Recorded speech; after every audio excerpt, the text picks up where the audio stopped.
जय हिंद दोस्तों, my name is Kritika Sahu. घटना चक्र सीरीज में आज हम कवर करेंगे बुद्धिज्म। ये दो पार्ट में आएगा। आज के पार्ट में हम इम्पॉर्टेंट फैक्ट्स एंड लिस्टिंग से डील करेंगे एंड सेकेंड पार्ट में हम क्वेश्चंस एंड आंसर्स देखेंगे। So let's get started. Buddha के लाइफ के कुछ इंपॉर्टेंट डिटेल्स देख लेते हैं। बुद्धिज्म, जो कि आज के डेट में एक रिलीजन है, was founded by Gautam Buddha. Buddha was born on Vaisakh Purnima day 563 BC पे एंड उनकी डेथ हुई थी 483 बीसी में, 80 साल के बाद। याद रखिएगा 563 483, 563 483 इंपॉर्टेंट डेट्स हैं, बहुत काम आएंगे आगे। याद रखिए 563 483। नेक्स्ट फैक्ट है, वो एक क्षत्रिय थे and he belong to Shakya clan. उनके फादर का नाम था Shuddhodana. Shuddhodana was a ruler of Kapilavastu and Buddha का जन्म हुआ था लुम्बिनी में, जो कि कपिल वस्तु में है। कपिल वस्तु एंड लुम्बिनी ये प्रेजेंट डे नेपाल का पार्ट है। हिज मदर, उनका नाम था महामाया, जो कि कौशाल डायनेस्टी को बिलोंग करती थी। बुद्धा को निर्वाण कौन सी एज में मिला? 35 की एज में। उनको निर्वाण किस जगह पे मिला? उरुवेला, बौद्ध गया। ओके, उरुवेला बौद्ध गया में, जो कि जो कि सिचुएटेड है बैंक ऑफ रिवर निरंजन में। एंड बुद्ध ने अपना पहला सरमन कहाँ दिया? सारनाथ, यूपी में। Buddhas first sermon is called धर्म चक्र प्रवर्तन। बुद्धा की डेथ कब हुई? 483। याद है ना, 563 483, 563 483। नेक्स्ट है कुशीनगर, कहाँ पे पड़ता है? ये एक विलेज है, कासिया, जो कि देवरिया डिस्ट्रिक्ट का पार्ट है, यूपी में, वहाँ पे पड़ता है। बुद्धा के लास्ट वर्ड्स क्या थे?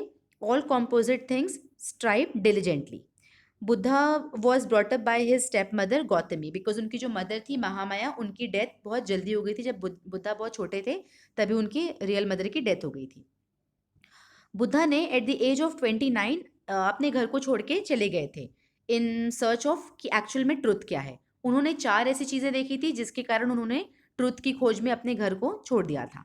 कौन सी वो 4 चीज़ थी? एक तो ओल्ड मैन, एक बुजुर्ग आदमी को देख लिया था उन्होंने, एक बीमार आदमी को देखा था, एक मरे हुए व्यक्ति को देखा था, और चौथा देखा था एक साधु संत को। ओके, बीमार आदमी, ओल्ड आदमी, मरे हुए इंसान को देखा था और एक साधु संत को। उनके वैसे तो बहुत सारे डिसाइपल थे, मगर ये जो 5 है वो बहुत इंपॉर्टेंट थे। अश्वजीत, उपाली, मोगलाना, सरीपुत्र एंड आनंद। इस लिस्टिंग में हम डील करेंगे बुद्धा की लाइफ के कुछ इंपॉर्टेंट इवेंट्स को एंड उससे रिलेटेड सिंबल्स को।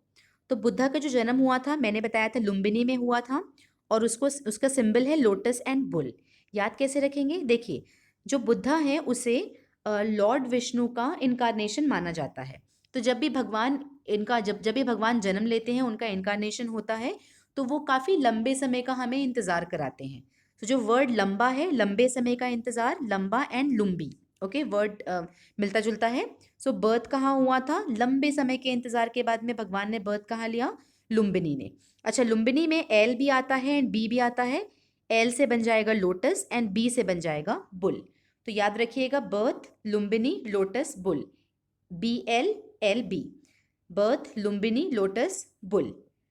नेक्स्ट है great departure. At the age of 29 उन्होंने अपने घर को छोड़ दिया था और फिर सत्य की खोज में बाहर निकले थे।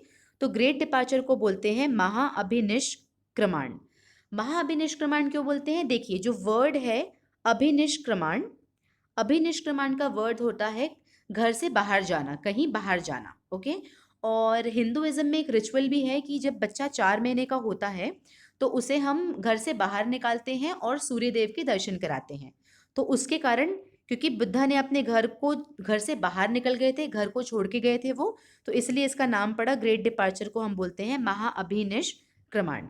अच्छा, क्योंकि वो घर को छोड़ के गए थे, उनकी वाइफ और उनके बच्चे को छोड़ के गए थे, तो एक तरीके से बोल सकते हैं कि वो भाग गए थे। एंड भागना एसोसिएट करता है हॉर्स से। ठीक है, तो हॉर्स क्योंकि बहुत तेज भागता है, इसलिए वो घर से जब निकले थे तो समझ लीजिए वो हॉर्स हॉर्स उसको रिप्रेजेंट करता है। नेक्स्ट, एट द एज 29 को वो घर से निकले थे। 6 साल तक उन्होंने मेडिटेशन किया, बहुत सारे गुरुओं के पास में ज्ञान की प्राप्ति करी। उसके बाद एक बौद्ध गया में पीपल ट्री के नीचे एट द एज ऑफ 35 उनको निर्वाण हासिल हुआ। याद रखिए, बौद्ध गया में उनको एनलाइटनमेंट मिली। याद कैसे रखेंगे? देखिए, बुद्धा का नाम था सिद्धार्थ। सिद्धार्था को जब निर्वाण हासिल हुआ, सिद्धार्था को जब निर्वाण प्राप्त हुआ, तो वो सिद्धार्था से क्या बन गए? सिद्धार्था से वो बुद्ध बन गए, वो बुद्ध हो गया। ओके, बुद्ध हो गया से हम क्या बनाएंगे? बौद्ध गया। ऑलराइट। और वो उनको कहाँ पे बौद्ध गया में कौन से ट्री के नीचे बैठे थे? वो बोधि ट्री के नीचे। नेक्स्ट है, उन्होंने फर्स्ट सरमन दिया था धर्म चक्र प्रवर्तन। ओके, सारनाथ में। याद कैसे रखेंगे? देखिए, धर्म चक्र में ही चक्र आ रहा है, चक्र का मतलब होता है व्हील। ओके, और व्हील जनरली रथ में होता था उस जमाने में, और रथ को कौन चलाता है? सारथी। ओके, सो रथ को कौन चलाता है? सारथी। सो सारथी से हम बना लेते हैं सारनाथ। ओके, सो धर्म चक्र, चक्र से हमको व्हील याद आएगा, व्हील रथ का पार्ट होता है, और रथ को कौन चलाता है? सारथी। तो सारथी वर्ड से हमको याद आ जाना चाहिए सारनाथ। लास्ट इवेंट जो बहुत इंपॉर्टेंट है बुद्ध से रिलेटेड, वो है उनकी डेथ। उनकी डेथ हुई थी कुशीनगर में। ओके, उनकी डेथ हुई थी कुशीनगर में, जिसको बोला जाता है परिनिर्वाण। तो देखिए, जब भी किसी व्यक्ति को, और उसको सिंबलाइज करते हैं स्तूप की मदद से। ओके, तो जब भी किसी व्यक्ति को निर्वाण हासिल हो जाता है उसकी लाइफ में, और जब वो उनकी डेथ होती है, तो हम ऐसा कह सकते हैं कि वो परियों के देश चले गए। ओके, और जब भी हम परियों के देश जाते हैं तो हम बहुत खुश होते हैं।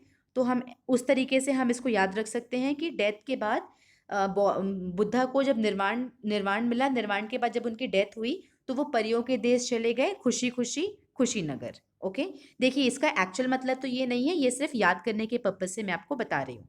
परी के देश गए वो, खुशियों के नगर, और उसको हम सिंबलाइज करेंगे स्तूप से। देखिए, स्तूप वैसे तो बुद्धा के मृत्यु से रिलेटेड है, पर जो स्तूप का यूज हम बुद्धा प्री बुद्धा एज से करते आ रहे हैं। तो अगर कोई किसी क्वेश्चन में ये लिखा जाए कि स्तूप का प्रयोग क्या हमने बुद्धा के लाइफ से, बुद्धा की जनरेशन से स्टार्ट किया था, नहीं, प्री बुद्धा पीरियड में भी हम स्तूप का प्रयोग करते थे। नेक्स्ट लिस्टिंग बहुत इंपॉर्टेंट है, स्पेशली जो पीएससी के एग्जाम दे रहे हैं, इससे बहुत सारे क्वेश्चंस बने हैं प्रीवियस ईयर एग्जाम में, आप देख सकते हैं, हम आगे आके डिस्कस करेंगे। तो इस टेबल को देखिए, मैं कोशिश करूंगी कि कुछ छोटे छोटे से ट्रिक्स दूं। अगर आपको ट्रिक्स की मदद से याद होता है तो वैसे याद करिए, अगर नहीं तो आप इसके स्क्रीनशॉट मार लीजिए और एक एक इन्फॉर्मेशन करके याद कर लीजिए। इंपॉर्टेंट ये है कि आपको इस पर्टिकुलर टेबल की सारी इन्फॉर्मेशन याद होनी चाहिए, या ट्रिक के सहारे या बिना ट्रिक के। मैं कोशिश करती हूँ मैक्सिमम इन्फॉर्मेशन आपको याद याद करवाने की। चलिए शुरुआत करते हैं। देखिए, सबसे पहले आपको याद रखना चाहिए कि टोटल 4 बुद्धिस्ट काउंसिल हुए, टोटल 4।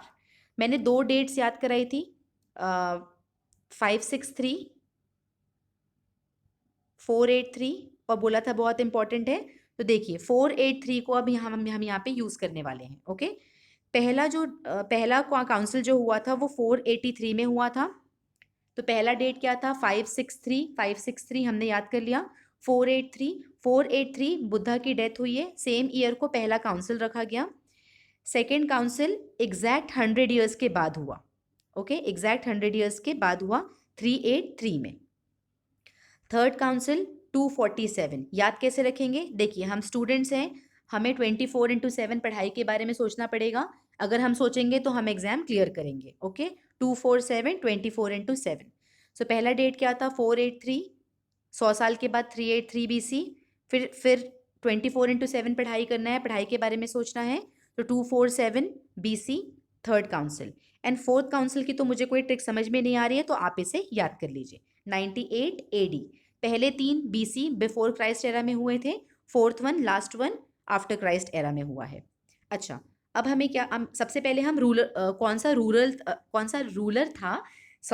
सा रूलर था जिसने इन काउंसिल्स को ऑर्गेनाइज किया था। ओके, तो इसे याद करने के लिए आपको याद रखना पड़ेगा ए के। ओके, पहला है आजाद शत्रु, दूसरा है काल अशोका, तीसरा है अशोका, काल अशोका, एन है कनिष्क, ए के। अब पहला काउंसिल देखते हैं। पहला काउंसिल 483 राजगृह में हुआ था, महाकसप्पा के द्वारा। महाकसप्पा ने उस काउंसिल को प्रिसाइड किया था। कौन से रूलर के अंदर हुआ था? अजात शत्रु। याद कैसे करेंगे? देखिए, हम बोलते हैं ना महाराजा, राजा महाराजाओं के ज़माने में, तो ये भी राजा महाराजाओं के ज़माने पे ही हुआ था। तो जब अगर अगर पहला काउंसिल राजा महाराजा के ज़माने पे हुआ था, तो राजा से वर्ड आएगा राज गृह, एंड महाराजा के महा से हम बनाएंगे महाकसप्पा। राजा महाराजा वर्ड याद रखिए, उससे याद आ जाएगा राजगृह महाकसप्पा। अजात शत्रु कैसे याद करेंगे, देखिए राजगृह में ही RAJ, ठीक है, राजगृह में RAJ, तो ये AJ एंड अजात शत्रु का AJ, इससे आप फर्स्ट लाइन याद कर सकते हैं। ट्रिक यूज करना है तो करिए, वरना आप ऐसे ही याद कर लीजिए। First Buddhist council 483 BC, Rajgriha में महाकसप्पा अजात शत्रु। ट्रिक की मदद से याद करना है तो वर्ड राजा महाराजा याद होना चाहिए हमको।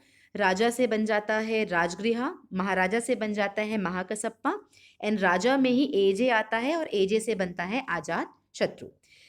फिर आते हैं फोर्थ काउंसिल को, पहले याद करेंगे। देखिए फोर्थ काउंसिल हुआ था 98 AD में।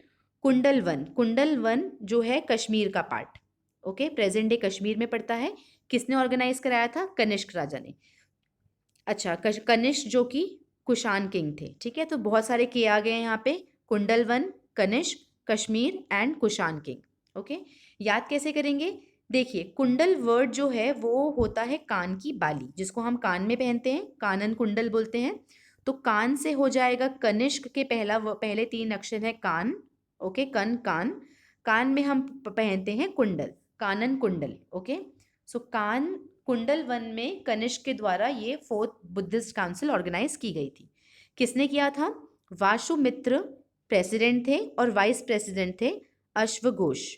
अश्वघोष वाइस प्रेसिडेंट एंड प्रेसिडेंट थे वासुमित्र, ये आपको रटना पड़ेगा। अब सेकेंड एंड थर्ड काउंसिल पे आ जाते हैं। देखिए अगर इसको ऐसे तो कोई ट्रिक नहीं है, बट अगर सेकेंड है वैशाली एंड थर्ड है पाटलिपुत्र, तो इसको हम VP से याद कर लेते हैं, ओके, वाइस प्रेसिडेंट VP, उससे हम याद करेंगे। सेकेंड काउंसिल 383 वैशाली में, सभा कमी उसके प्रेसिडेंट थे एंड काल अशोका उनके रूलर थे।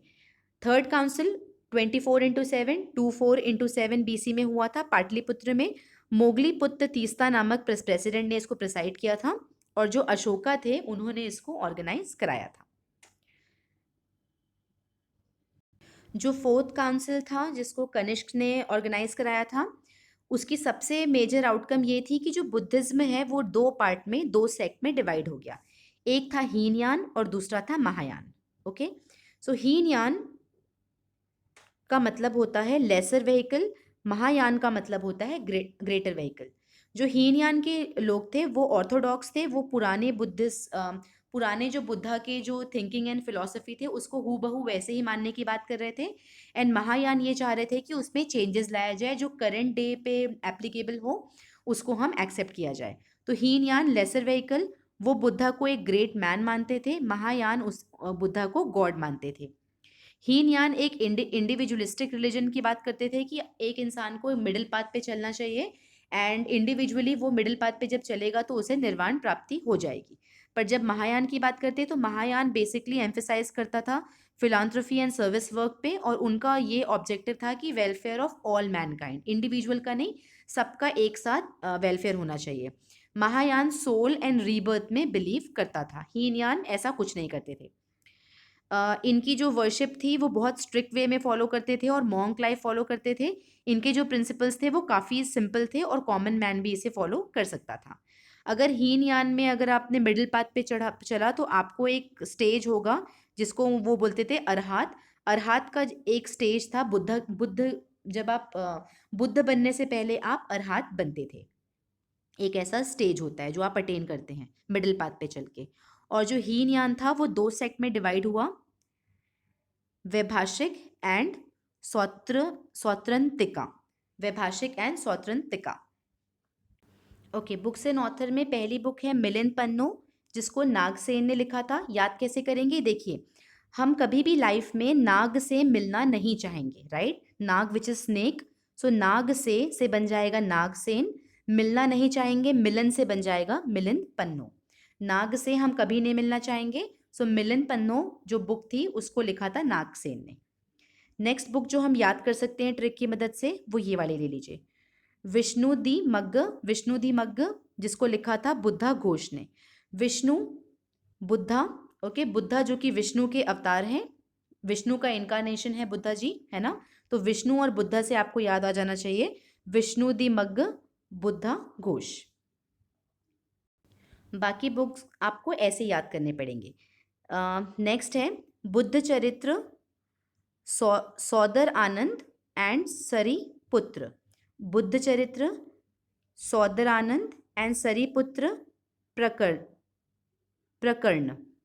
सरीपुत्र प्रकरण, ये बुक लिखा था अश्वघोष ने। अश्वघोष जो कि वाइस प्रेसिडेंट थे, याद करिए बुद्धिस्ट काउंसिल के समय पे अश्वघोष सेम व्यक्ति ने 3 बुक लिखी थी, बुद्ध चरित्र, सौदरानंद एंड सरीपुत्र प्रकरण। नेक्स्ट बुक है मध्यमी ककारिका, जिसको लिखा था नागार्जुन ने। Madhyamika Karika Nagarjuna, Madhyamika Karika Nagarjuna. And last book है अभिधम कोश वाशुबंधु, अभिधम कोश वाशुबंधु। ये बुक्स को आप याद रखिएगा, इनके ऑथर को याद रखिएगा, इससे क्वेश्चंस बने हैं। लिस्टिंग्स और इन्फॉर्मेशन का ये पार्ट हम यहीं पे फिनिश करते हैं। नेक्स्ट पार्ट मैं जल्दी अपलोड कर दूंगी, जिसमें हम बुद्धिज्म से क्वेश्चंस एंड आंसर जो कि घटना चक्र में दिए हैं उससे हम डील करेंगे। Keep learning, keep revising, stay safe, stay at home. जय हिंद।